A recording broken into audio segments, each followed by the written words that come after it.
চার কথায় আমার সময় কেমন ছিল শোনো বলি, আমার চোখে দেখবে ফিরে হারিয়ে যাওয়া স্মৃতির গলি। আমার সময়, আমার সময়, আমার সময়, আমার সময়।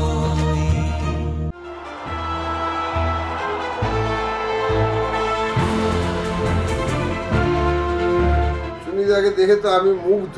আমি প্রণাম করে ভেতরে নিয়ে গেলাম, বললো কাল আসবি, সই করবি মনমোহনে। এবং মোহনবাগানের দলনায়ক সুব্রত ভট্টাচার্য সই করলাম আমি মনমোহনে।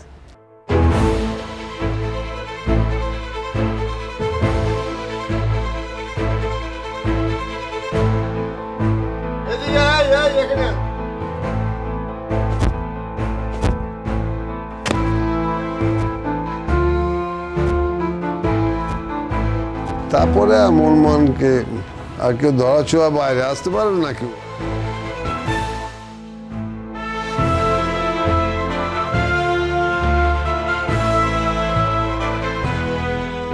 মাদনার আচরণটা খুব ভালো ছিল। ওই যখন পরিচয় করালো আমার সাথে যে মনমোহনে বড় প্লেয়ার, কিন্তু খুব ভালো ব্যবহার করলো, খুব ভালো। মাদনা এখানে খেলেছিল তো, একটা ম্যাচ খেললো তো, আমরাও খেলেছি, ও খেলেছে, কিন্তু মাদনা মতো প্লেয়ার আমার সাথে কথা বলছে, এতে আমরা নিজেরাই নিজেদেরকে বড় প্লেয়ার ভাবছি। কিন্তু খুবই ভালো লোক ছিল, খুব ভালো। সবুজ মেরুন জার্সি, পিঠে জলজলে 16 নম্বর। 1974 থেকে মোহনবাগানের ফুটবল পৃথিবীর সঙ্গে সমার্থক হয়ে আছেন তিনি।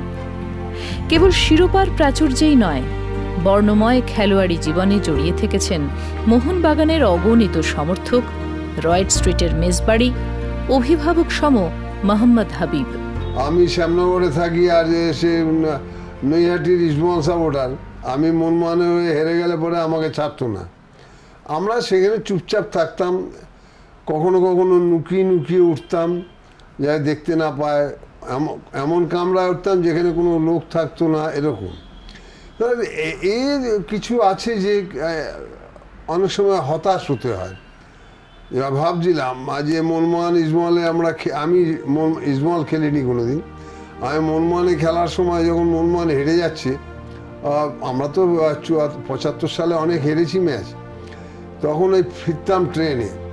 কিন্তু আমাকে খেলা দেখে চুনিদা একটু আলাদা পছন্দ করেছিল, যে খারাপ খেলছি হয়তো, কিন্তু এই ছেলেটা ভালো খেলছে, এরকম একটা আইডেন্টিফিকেশন। কিন্তু আমাকে চুনিদা বলার পরে আমার একদিন ধীরেন্দ্রে ডেকে বলল, তুমি কাল থেকে মনমোহন মেসে থাকো। আমাদের 37 রয়্যাল স্ট্রিটে মেস ছিল, স্কুলটার উল্টো দিকে। আমার বললো তুমি মেসে থাকো, ট্রেনে করে যাওয়া আসা করতে হবে না। এই যে গাইডেন্সটা, এটা আমার জীবনে অনেক উপকার করছে। আমি মেসে থাকলাম, মেসে আমি ছিলাম প্রায় 83 সাল অবধি। তা মেসে থাকতে গিয়ে কি দেখলাম যে সেখানে অনেক নিয়ম কানুন আছে যেগুলো করলে পরে নিজের জন্যই ভালো। যেমন ধরো হাবিবদা, 76-এ হাবিবদা এসছে, হাবিবদা এসে আমাকে ভোরবেলা ভোর 5টায় তুলে দিচ্ছে, আমি উঠো চলো প্র্যাকটিস হয়ে জানা হয়। এই যে হাবিবদার গাইডেন্সটা, এইটা আমাকে কিন্তু খেলা উন্নতির জন্য অনেক সহযোগিতা করেছে। মনমোহন মেসে আমাকে সন্ধ্যে 6টার পরে ঢুকতে দিত না, 6টা বেজে গেলে ঢুকতে দেবে না। হাবিবদা তো কড়া নিয়ম, দরজা বন্ধ করে দিত। আমি পেছনের সিঁড়ি দিয়ে উঠতাম নুকিয়ে নুকিয়ে। হাবিবদা আমার খুব ভালো গাইডেন্স ছিল। আমি বলছি এগুলো হাবিবদা করতো তো নিজের জন্য করতো না, ও बोले तुमको खेलना है, बड़ा क्लब में खेलना है, यार ज्यादा इधर उधर घूमेगा तो खेलेगा क्या। আমি জীবনে কখনো ভাবিনি মোহনবাগান ছাড়ব, তার পাশ কেননা আমি আগেই বললাম যে এখানে আমার বাবলুদার কথাই আলোচনা করার বিষয়, তবু তার মধ্যে চলে আসে যে আমার আত্মীয় হচ্ছে মনমোহন মুখার্জি 1911 থেকে। আমার ওনার ছেলে বিমল মুখার্জি প্রথম 1939-এ লিগ পায়, মোহনবাগানের ক্যাপ্টেন এবং ল্যাংচা মিত্র ওই দলে যেখানে আমাদের মাঠে আমাদের শিক্ষার্থী ফুটবলে। আবার আমার দাদু হচ্ছে ল্যাংচা মিত্রর বিলে। এটা পাড়া বাড়ি সব মোহনবাগান, অতএব কোনোদিনও মোহনবাগান ছেড়ে চলে যাবো এটা হয় না। এসে কি দেখলাম মোহনবাগানে, তাকে দেখলাম, এসে দেখলাম শৈলেন মান্নাকে, উমাপতি কুমার, টুনি গোস্বামী, যাদের দেখলাম, এবং কোথাও মনে হলো যখন মোহনবাগানে এলাম আর কাকে সঙ্গে পেলাম, সুব্রত ভট্টাচার্য। কখনো তাই জন্য হাজার চেষ্টাতেও যেরকম বাবলুদাও হাজার চেষ্টাতে বাবলুদাকে কেউ নিতে পারেনি। আর বাবলুদা মোহনবাগানের প্রতি অন্য মাত্রায় ভালোবাসে, সেটা আমরা যেরকম বাবলুদাও শিখেছে ডেফিনেটলি শৈলেন মান্না, উমাপতি কুমার, গোস্বাপাল, চুনি গোস্বামী, আমরাও শিখেছি। তার সাথে আমার অ্যাডভাইস যে না মোহনবাগান ছাড়বে না, মোহনবাগান কিছু যতই প্রফেশনাল হোক, তখনকার দিনে এই ব্যাপারটা ছিল যে ঠিক আছে কিছু অর্থের ব্যাপার, ওটা খুব ম্যাটার করে না, ভালোবাসা জায়গাতে ওটা খুব বেশি ম্যাটার করে না বলেই আমার মনে হয়েছে তখন। তো সময়ের সাথে সাথে আমি জানি না কি হতো, আমরা কিন্তু এটাকে ওনাদের থেকে শিখে আমরাও করেছি, পরবর্তী সময় আর হবে বলে আমার মনে হয় না। তো বাবলুদার অগাধ ভালোবাসা ছিল মোহনবাগানে, ওর রিফ্লেকশন আমাদের মধ্যে, চুনি গোস্বামী, শৈলেন মান্না তো ওর মধ্যে এসছে ওইখান থেকে। তো আমরা একসাথেই থেকে গেছি সারা জীবন। 60-এর দশকের শুরুতে তারকাপূর্ণ ইস্টবেঙ্গল ক্লাব যখন একের পর এক শিরোপা জিতছে, আর ওদিকে পেশাদারি ফুটবলে ধীরে ধীরে জমি শক্ত হচ্ছে সদ্য তরুণ সুব্রত ভট্টাচার্যের, ইস্টবেঙ্গল ক্লাবের রক্ষণ সামলান তাঁরই নিকটাত্মীয়।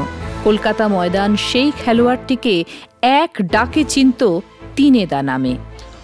অশোক ব্যানার্জি ইস্টবেঙ্গলে খেলে, ঠিক আছে, এবার আমি তখন ওই বালিপতি খেলি, তাহলে ইস্টবেঙ্গলে খেলে আর বালিপতি খেলে, দুই বোনের রেশারেশি আছে। এবার আমার মাকে, আমার মা বলছে ইস্টবেঙ্গল আর তোর ক্লাবের কী তফাৎ, মানে অনেক তফাৎ, ওটা অনেক বড় ক্লাব। বলছে তাহলে ওই ক্লাবটা খেলা। আমার মা তো জানে না যে বললেই যাওয়া যায়, খেলতে হবে ভালো, তারপর তো ডাকবে তো। আমি বললাম ঠিক আছে, তোমার দিদির ছেলে তো খেলছে, ওই কোনো অনুষ্ঠান হলো বাড়ির মধ্যে, সবাই অশোক ব্যানার্জি ইস্টবেঙ্গলের প্লেয়ার, ইস্টবেঙ্গলের ক্যাপ্টেন, আমরা তখন ওই বালিপতি কে বালিপতি খেয়াল করবে। আমি আমার মাকে বললাম তুমি ওয়েট করো, 2 বছর ওয়েট করো, তারপর দেখো আমি কী করি। এবার তো আমি চলে গেলাম মোহনবাগানে। এখন আমি বললাম হয়েছে তো, তোমার দিদির ছেলে গেলে একা খেলছে না, আমিও খেলছি, ও ইস্টবেঙ্গলের ক্যাপ্টেন, আমি কিন্তু মোহনবাগানে, এই আমি মোহনবাগানে সই করেছি, ইস্টবেঙ্গলের ক্যাপ্টেন। আসো 74-এ ফার্স্ট ম্যাচ আমি জীবনে মোহনবাগান ইস্টবেঙ্গল প্রথম ম্যাচ খেলেছি 1975-এ, ইস্টবেঙ্গল হেরে গেল 1 গোলে। আমি মাকে বললাম যে তোমার দিদির ছেলেকে হারিয়ে দিয়েছি। 1978 সালের আইএফএ ফাইনালে সোভিয়েত ইউনিয়নের শক্তিশালী আরারাত ক্লাবের বিরুদ্ধে ম্যাচই হোক বা আহত অবস্থায় কয়েকটা স্টিচ নিয়ে 1984-তে ইডেন গার্ডেন্সে অনুষ্ঠিত শেষ কলকাতা ডার্বির লড়াই, সবুজ মেরুন জার্সিতে দীর্ঘ 17 বছরের কেরিয়ারে উজ্জ্বল হয়ে আছে এমন বেশ কিছু ম্যাচ। আবার তারই সঙ্গে বড় বেদনার ভার নিয়ে স্মৃতির পাতায় জায়গা পেয়েছে 1980-র 16ই আগস্ট। আরারাত হয়তো ওয়ার্ল্ড বেসিসে খুব নাম আছে, ঠিক আছে, কিন্তু আমরা যারা ছিল, হাবিব বলো, আকবর বলো, তোমার গৌতম সরকার বলো, প্রসূন ব্যানার্জি বলো, এরা প্রদীপ চৌধুরী, এরা সবই খুব বড় প্লেয়ার ছিল। আমি ছিলাম তার মধ্যে, দিলীপ পালিত ছিল, শ্যামল ব্যানার্জি ছিল, বিদেশ মানুষেরা ছিল অনেকেই। এখন 78 সালে আমাদের এই খেলাটার মধ্যে দিয়ে আমরা একটা সাফল্য এনেছিলাম। আরারতের অনেক প্লেয়ার ছিল যারা রাশিয়ার হয়ে ওয়ার্ল্ড কাপ খেলেছিল। আরারতকে গোল করতে দেবো না এটা প্রদীপদা করছিল, প্রদীপদা গোল করতে দেওয়া নেই, তার জন্য যা যা করার দরকার সেগুলো প্রদীপদা করেছিল। প্রদীপদা খুব সফল কোচ। আমাকে সুইপার ঠিক না, মানে বিহাইন্ড ডিফেন্ডার হিসেবে রেখেছিল। 4 জনকে আগে রেখে তার পেছনে আমার বিহাইন্ড ডিফেন্ডার থাকতাম। কারণ হচ্ছে যে যখন কেউ ড্রিবল হবে, যখন কেউ বল নিয়ে বেরিয়ে যাবে গতিতে, সেগুলো আমার দেখার কাজ ছিল।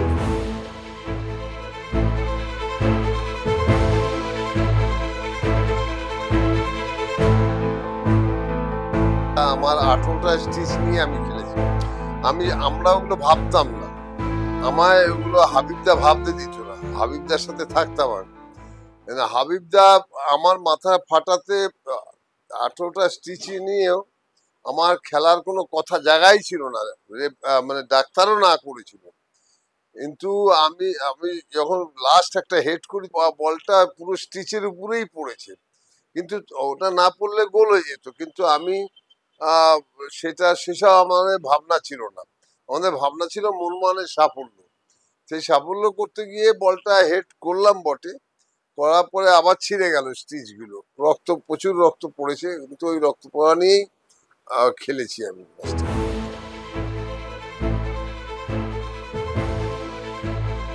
আমার পক্ষে সুরজিৎ সেনগুপ্ত আমাদের কাছে খুব মানে কঠিন প্লেয়ার ছিল, ওকে ধরা মুশকিল হয়ে যাচ্ছিল।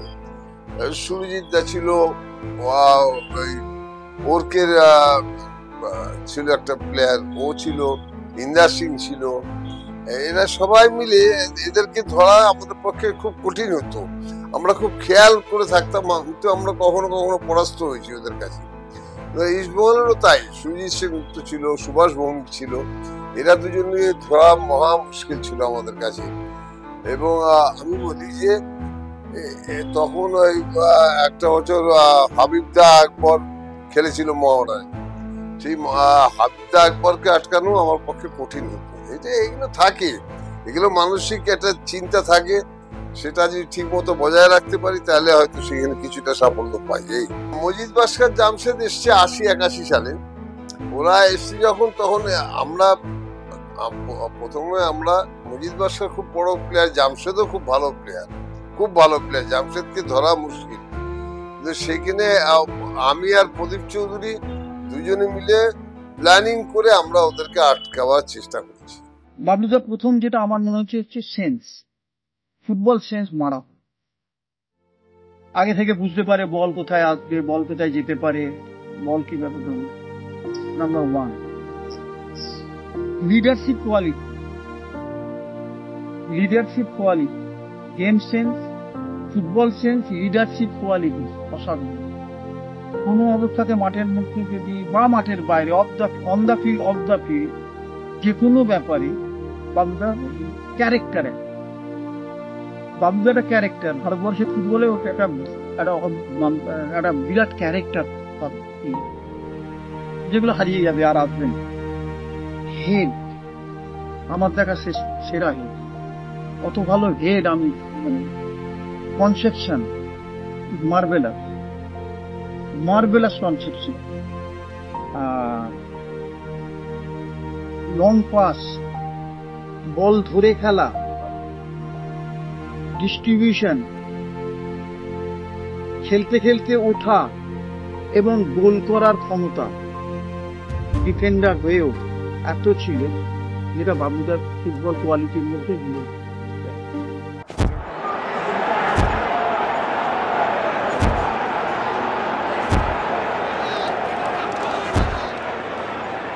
যখনই তুমি প্র্যাকটিস করবে, কোচের যে নির্দেশ থাকে বা সমর্থকদের যে চাহিদা থাকে বা অফিসিয়ালদের যে ইচ্ছা থাকে, সেগুলো বুঝতে হয়।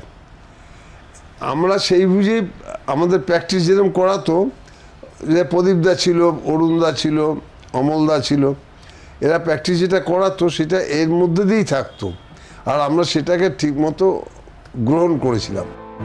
খেলোয়াড়ি জীবনের চমকপ্রদ সাফল্যের ধারা বজায় থেকেছে তার কোচিং জীবনেও। মোহনবাগান তো বটেই, শিরোপা জিতেছেন ইস্টবেঙ্গল ও চিরাগ ইউনাইটেডকে নিয়েও।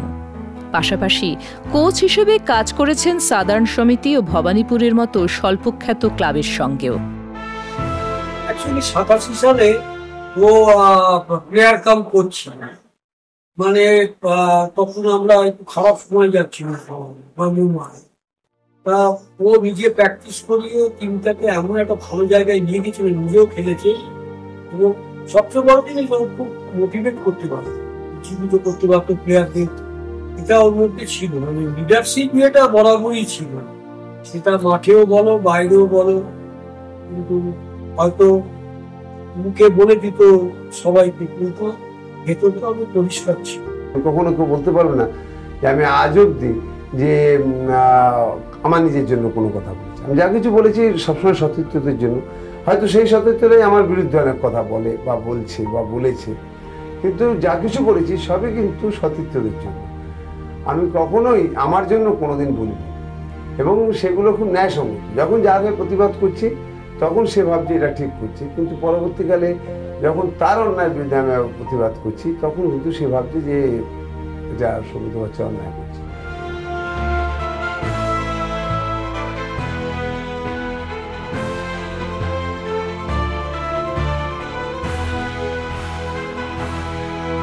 আমার কোচিং জীবনে তো সেই অধ্যায়ের খেলোয়াড় ছিল না। আমার কোচিংয়ে হাবিব ছিল না, আকবর ছিল না, গৌতম ছিল না, এরা ছিল না। আমার কোচিংয়ে যারা ছিল ওই কিষাণ উদে, বিকাশ পাজি, সুদীপ চ্যাটার্জি, এরা ছিল ভালো। ঠিক আছে, এরাও খুব ভালো খেলতো, ভালো প্লেয়ার ছিল, অল্প বোঝালে ওরা খেলে নিতে পারত। যে ফুটবল তাকে একদিন পৌঁছে দিয়েছিল পাড়ার ক্লাব থেকে সবুজ মেরুন আভিজাত্যের পৃথিবীতে, সেই ফুটবল আর শৈশবের শ্যামনগর এখনো ওতপ্রোতভাবে জড়িয়ে রয়েছে তার জীবনে। ছেলেবেলার যুগের প্রতীক, তারপর সবুজ সংঘ, কিংবা আজকে তার নামাঙ্কিত ফুটবল একাডেমি। ফুটবল খ্যাপা সুব্রত ভট্টাচার্য এখনো খুঁজে ফেরেন প্রতিভার পরশ পাথর।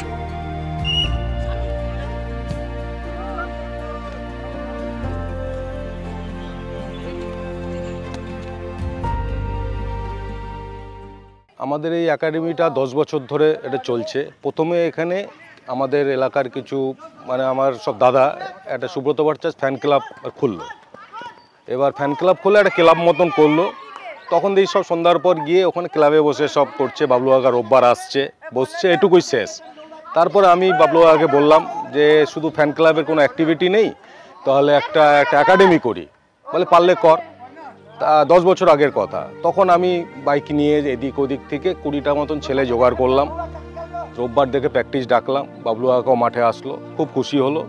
তখন বললো এক একজন এক এক রকমের জার্সি, আমি জার্সি এনে দেবো। জার্সি প্যান্ট এনে দিল। সেই থেকে আমাদের জার্নি শুরু হলো। তারপরে ওটা সুব্রত ভট্টাচার্য ফুটবল একাডেমি হয়ে পরিচিতি হচ্ছে। এখন আমাদের এটা দ্বিতীয় ব্যাচ। আমাদের প্রথম ব্যাচ আমাদের আন্ডার 14। প্রথম ব্যাচের ছেলে কিছু ভবানীপুরে খেলছে, কিছু ইউনাইটেড স্পোর্টসে খেলছে, কিছু ইস্টবেঙ্গল জুনিয়রে খেলছে। আবার আমাদের এটা নতুন ব্যাচ। এখান থেকে ভালো ছেলে আমরা ট্রায়ালে পাঠাবো, আবার যেখানে যে প্রতিভা সেখানে চান্স পাবে।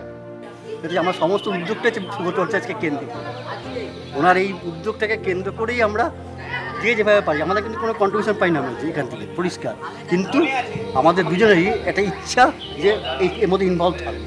তাই এটা আমার খুব সৌভাগ্য যে ওনার থেকে আমি পরামর্শটা পাচ্ছি, এটাই আমার কাছে অনেক। এটাই তো আমাদের কাছে ভাগ্য যে রাষ্ট্রপতি পুরস্কার পাওয়া লোক যে আমাকে যে বলছে যে এইভাবে তুই প্র্যাকটিস করা, ওইভাবে প্র্যাকটিস করা, এটাই আমার কাছে অনেক।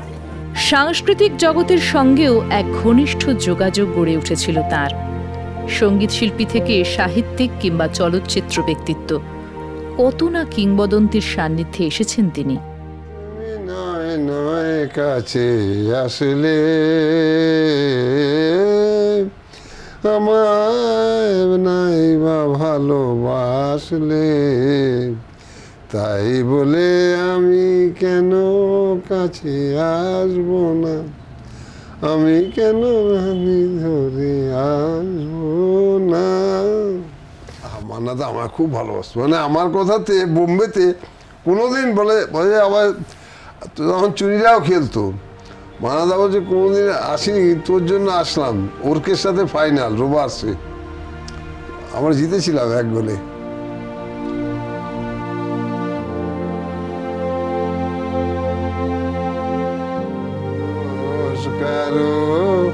নয় গো মা, দোষ কারো নয় গো মা, আমি সখা দোষ লিলে ডুবে মরি শ্যামা, দোষ কারো। এটা এই পান্নাল ভট্টাচার্য, ধনঞ্জয় ভট্টাচার্য, এই দুজনের বাড়িতে আমার কাজ ছিল সকালে প্র্যাকটিস করো, প্র্যাকটিস করার পরে অফিস যাও, অফিস থেকে ঘুরে ফুরে আমি ওই ধনঞ্জয় ভট্টাচার্যের বাড়ি চলে যেতাম কলেজ স্ট্রিটে। ধনঞ্জয় দা এসছিস বস, এই এখনই গাইবে, এই যে তুই পান্নাল ভট্টাচার্যের সেবা সঙ্গীত ছিল এটা। আমি ওনাদের কাছ থেকে গান শুনি। আসল কথা কি, আমরা যে গান গাই নিজেদের আত্মাকে তৃপ্তি দিই। আমার গান তো কেউ শুনবে না, কেউ শুনে তো কেউ, আমার গানটা গাইলে কি হয়, ঠিক আছে, মনের মধ্যে ভাবনা কিছু যদি খারাপ সময় যায়, ঠিক আছে, সব রকম বিষয়ে গানই আমার কিছু না কিছু জানা আছে। গান নিয়ে আমি চর্চা করি না, কিন্তু গানটা আমি খুব ভালোবাসি। এই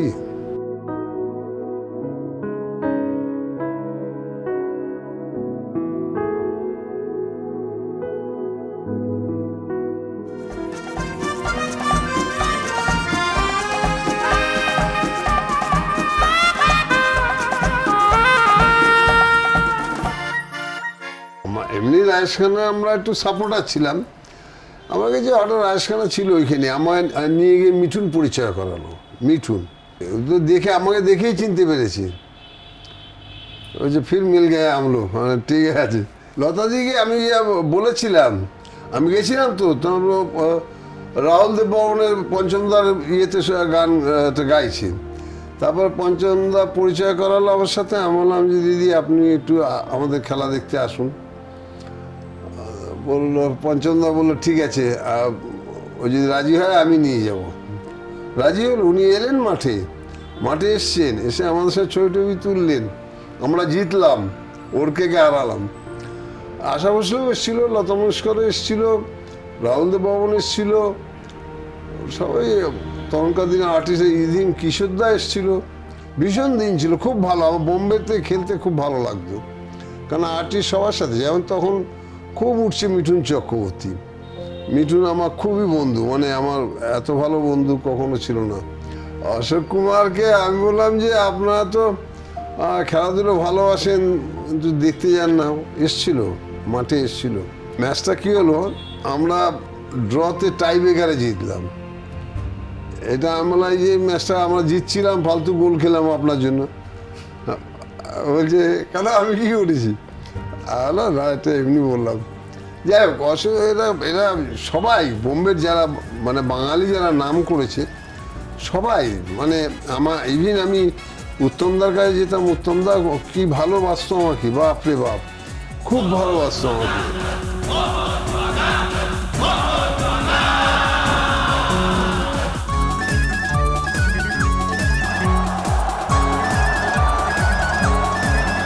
আহা সবুজে মেরুনে কি উচ্ছ্বাস, উড়ছে ওই নিশান।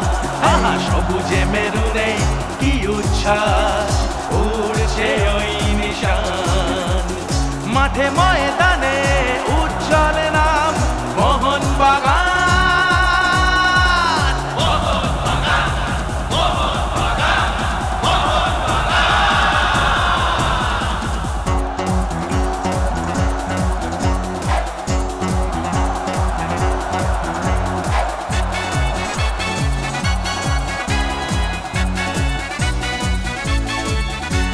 কত জল বয়ে গেছে, ভাসছে নৌকো এখনো, শত বছরের গর্ব হবে না মলিন কখনো। বেজে ওঠে জয়গান